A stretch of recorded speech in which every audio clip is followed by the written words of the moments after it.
정저우시 진광터널 침수 사고가 생각보다 심각하다는 것이 밝혀져 논란이 되고 있습니다.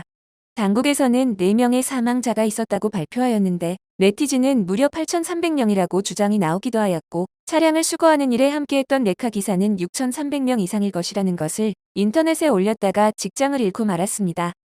중국 당국은 100주년을 맞아 정저우 진광터널의 소식은 방송하지 않고 시진핑의 티베트 방문을 대대적으로 알리고 있는데요. 중국 당국은 현장 접근 금지시키며 사진 촬영도 못하게 경찰들이 배치되어 있습니다. 중국의 정저우 터널에 관련된 인터넷 영상과 글은 모두 삭제되고 있습니다. 외국 언론들이 진실을 알리는데 관심을 가지고 많이 알리고 있는 실정입니다. 지난 20일 오후에 정저우시는 시간당 200mm 이상의 기록적인 폭우로 전철이 잠겨 12명이 사망하였다고 당국은 발표하였습니다.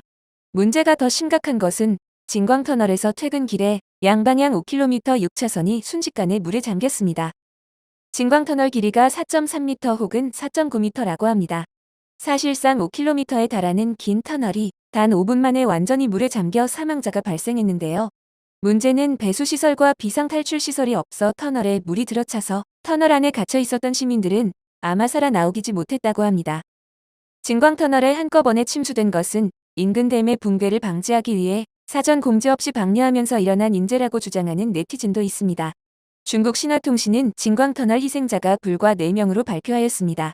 24일 물빼기 작업으로 200대 이상 차량이 발견되었다고 하면서 희생자가 더 늘어날 가능성이 있다고만 밝힌 상태입니다. 이것이 이미 세계적인 뉴스거리가 돼서 외신에서 집중적으로 다루고 있습니다. 중국에는 사망자가 아무리 적어도 5,000명 이상 될 것이다 라는 소문이 돌고 있다가 8,500명에서 9,000명이 될 수 있다는 소식이 들리고 있는데요.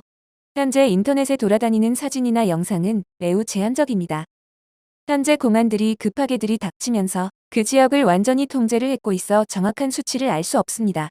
이때 실제 구조에 참여했던 견인차 기사는 6,300명이 사망했을 것이다 라는 글을 인터넷에 올라 온라인에서 크게 확산되었습니다. 이 기사는 해고됐고 현장을 떠나기 전에 경찰에게 핸드폰을 압수당했습니다. 이미 수학적으로 희생자 수를 계산한 네티즌도 있습니다. 터널은 왕복 6차선으로 터널 길이가 4,300m라고 했을 때 한 대당 차지하는 공간이 8m가 됩니다. 이것을 6차선으로 530대 곱하기 6을 하면 총 3,180대의 차량이 물에 잠겼을 것입니다. 만약 승용차 한 대당 평균 1.5명이 타고 있었다면 4,770명이 희생되었을 것이며 버스가 많았기 때문에 이것을 고려하면 5,000명이 넘는 희생자가 발생했을 것으로 추산할 수 있습니다. 만약 차량 한 대당 길이가 5m라고 간주를 해도 대략 6,000대 차량의 터널에 갇혀 있었다는 계산이 나옵니다. 그리고 평소의 차량의 이용 대수로 계산하면 5,000여 대가 통행하였다 하니 비슷한 결과가 나옵니다. 이러한 내용이 인터넷에 알려지자마자 23일 낮에 진광터널에 대규모 병력이 도착하였습니다. 당국에서는 군인들이 도로 청소를 위해 동원됐다고 하지만 이들은 장비들을 가지고 오지 않았다고 합니다. 네티즌은 이들의 임무는 터널 내 시신을 이송하고 희생자를 은폐하려는 것으로 보인다라고 하였습니다.